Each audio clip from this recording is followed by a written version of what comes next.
Good morning mga kadyasa. Uupo na lang ako, diba?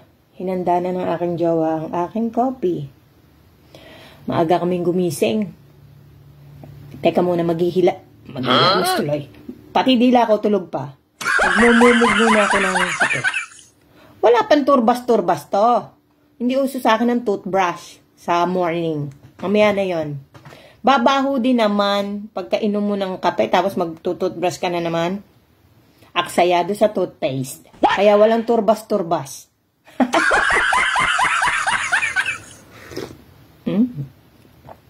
Ang galing talaga magtimpla ng kape ng aking jowa. Ay, nako. Magsalamin ako, hindi ko kayo makita. Ito ang aking life dito. Pagising sa umaga, upo kagad dito. Nakahanda na yung aking coffee. Pag si jowa ang naunang gumising.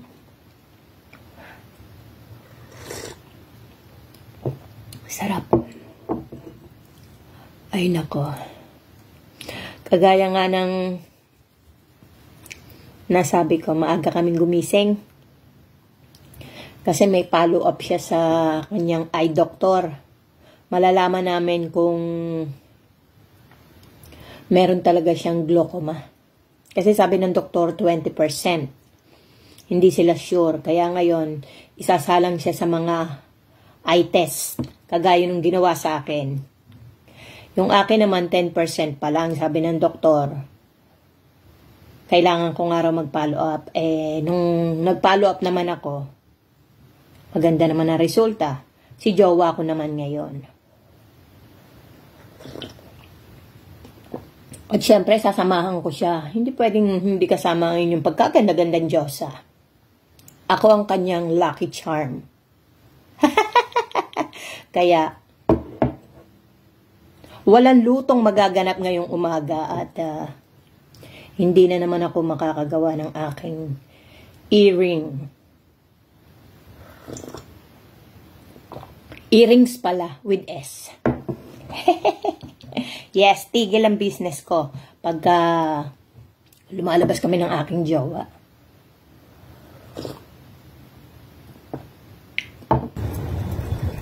Mag-walking daw muna kami bago kami magpunta ng clinic kasi maaga pa naman. Malamig pa rin, grabe. At syempre, intayin natin ang aking jowa. Ang bagal niya lumakad, oh. Finifeel niya pa yung breeze. Yan ang lumang church dito sa amin. Nakarating na rin kami sa Dunkin' Donut. At syempre, kinikilig pa ako, diba? Kasi binigyan niya ako ng flowers. Wild flowers nga lang. At coffee na walang sugar. Ha-ha-hay! At dumaan kami sa Rite Aid.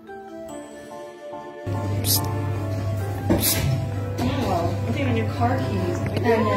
Are you pogi? I'm gonna print it just in case you have to print. Okay. Are you pogi? Are you pogi? Have a great day. Enjoy. At syempre, nung pabalik na kami, tingnan nyo naman ang gaganda ng mga flowers. Diba? Summer na talaga. Ay, nako, nakabalik din kami. Nakakapagod, mga ka-Diyos. Ay, nako. Getting ready na mga ka-Diyosa. Tigil muna ang aking negosyo. Ako magiging dakilang asawa muna. At ang outfit, ayan. Diba? At syempre, magsusuklay pa. At magpapapretty ng konti. Kung may ipipretty pa. Yun lang naman ang kailangan doon. Kung pretty pa, di ba?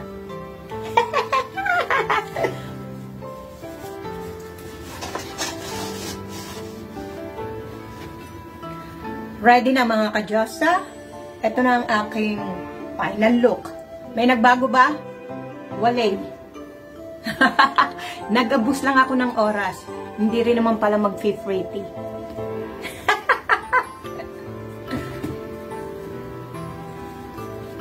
Deva. Ayan ang tunay kong pangalan.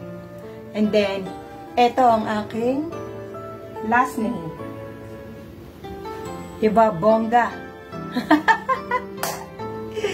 Ay, nako, let's go. Nakarating din kami. Ang dami pang pasikot-sikot ni Jawa. Ay, nako. Let's go inside. Samahan natin ang aking jowa. Nandito na kami sa loob ng clinic. At syempre, yung pasyente naglalaro. Gutom na akit. Ayan na si jowa. Nakasalang na siya. Are you hungry, my love? Oh my goodness. Like me, ha?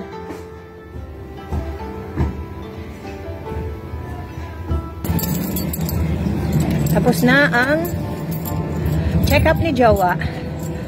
So far, so good. Wala siyang glaucoma. Kagaya ko. Diba? Mag-jowa talaga kami. Ngayon, isa na lang ang problema namin. Hindi pa kami chumichirit. Pupunta kami sa Manila Cafe. Kasi yung mata ni Jowa ay syempre, pinatakan yun eh. Hindi maganda ang kanyang paningin. So, hindi rin maganda kung hindi kami kakain, diba? Sama kayo.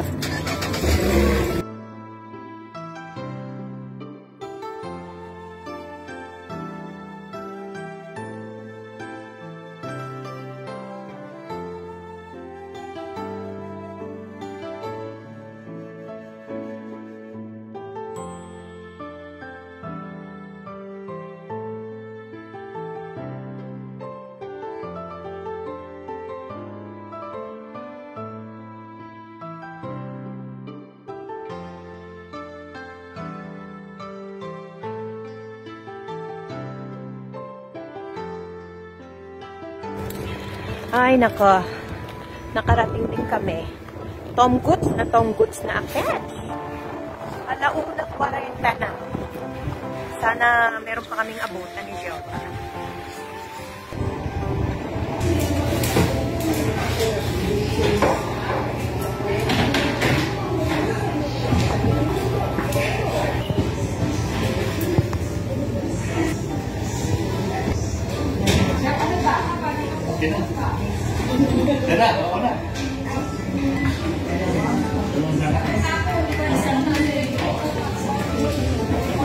Ayan ang aking food, pero hindi ko kakainin yung rice, yung gulay lang.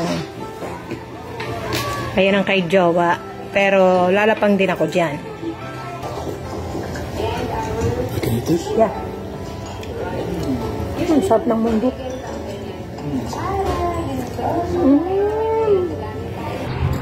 Busog na naman ang inyong magandang Diyos. At syempre, yung kanin, inuwi ko. Yes, lahat ng tira, inuwi ko. Ayan o, Manila Cafe. Ang ganda-ganda nung may-ari at kilala niya ako. Kasi nga, alam niyang vlogger ako. Siya, sabi niya sa akin, picturean ko raw ulit. Videohan ko daw yung kanyang mga paninda dahil marami raw siyang bago. Kaya yun, ginawa ko naman, di ba? Masunurin lang. Maganda na, masunurin pa. Saan ka pa? Ay, nako. Uuwi na kami, Jowa, at malapit ng umulan.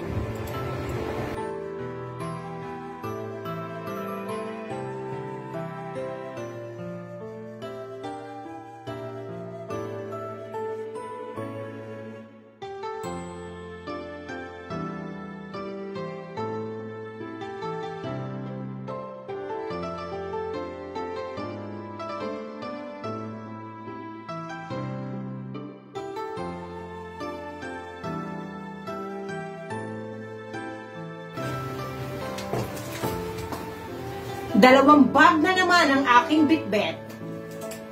At syempre, ipapakita ko sa inyo, hindi pwedeng hindi ko ipakita i-text. Yes! Kailangan pag nagbablog kayo, kumpleto. Yes! Laging yes! Ayan. Kasi bago kami umuwi, dumaan kami ng Acme. Dahil si Jowa, nagka-crave sa bread. Kasi, hindi ako gumagawa ng bread. Tinatamad ako. Sabi ko sa inyo, tamad ako. At saka, bumili ako ng seltzer. Zero lahat siya, kaya pwede ito sa akin. Sugar free. Paminsan-minsan lang naman. Pinagbibigyan ko ang sarili ko pag paminsan-minsan lang. And then, bumili siya ng pineapple juice at gagawa daw siya ng nakalimutan ko. Kung ano gagawin niyang drinks. Mahilig yung mag-mix-mix ng drinks. Piña colada. Yun, nadali ko rin. Gagawa daw siya ng piña colada. At syempre, orange for 5. Carry ko yan pagka ganon. Oh. Ang lalaki oh. Pwede yan sa akin. At syempre sa Manila Cafe, naku, magpunta kayo doon. Ang sarap talaga ng mga luto nila. Kung malapit kayo sa New Jersey, ilalagay ko yung address ng kanilang store. Manila Cafe. Ang sasarap ng kanilang mga ulam, mga Filipino recipe. At syempre, bumili ako ng ano ba to? Manghuan, chicharon. Pwede ako nito kasi pork to. Pork rings, whatever. At syempre, matagal na akong hindi nakakatikim ng sinigang sa miso. Bumili ako ng sinigang sa miso. Yan. Yan. At saka bumili ako ng bidding mix.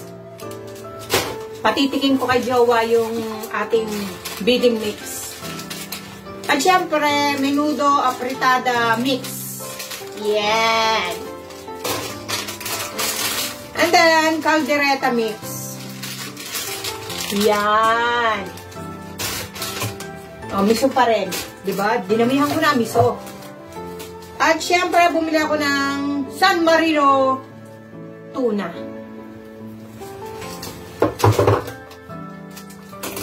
And then, matagal ko nang namimiss ang ating sardinas. And then, bumili siya ng pandikoko. Titikman niya raw. Mahilig kasi ito sa coconut. At 2 pork barbecue. Take out. Iba pa yung nilapang namin, iba pa yung tinake out. Diba? Bongga. And then, meron pa. Sabi ko nga sa inyo, lahat nung tira na aming pagkain, iniuwi ko. Pero ito, take out. Kaldereta. Yung tira, pinaghalo ko, pakbet at saka pork steak. Nandyan lahat.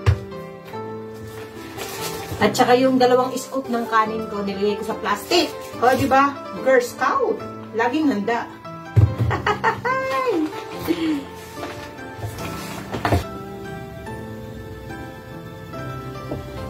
Ay. Nakatulog ako mga kadyosa. Yes, ipinahinga ko ang aking magagandang mga mata. Nakatapos ako ng 2 pares ng aking earrings. Tadaan! Diba? Pretty! Ay, nako. Ang sakit ng aking mata. And then, nagising ako, wala ang aking jowa. Sawa na siya sa aking kagandahan, kaya iniiwan niya na ako. Yes, pero tumawag naman siya.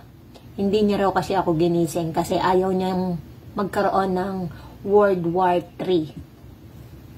Ayoko kasi nang ginigising ako pag ako'y natutulog. Yan ang aking hate. Yan ang ugali ko. Yes. Pwede niya naman sabihin sa akin nung gising ako, di ba? Bakit kailangan mong abalahin ang aking beauty rest? Ay, nako.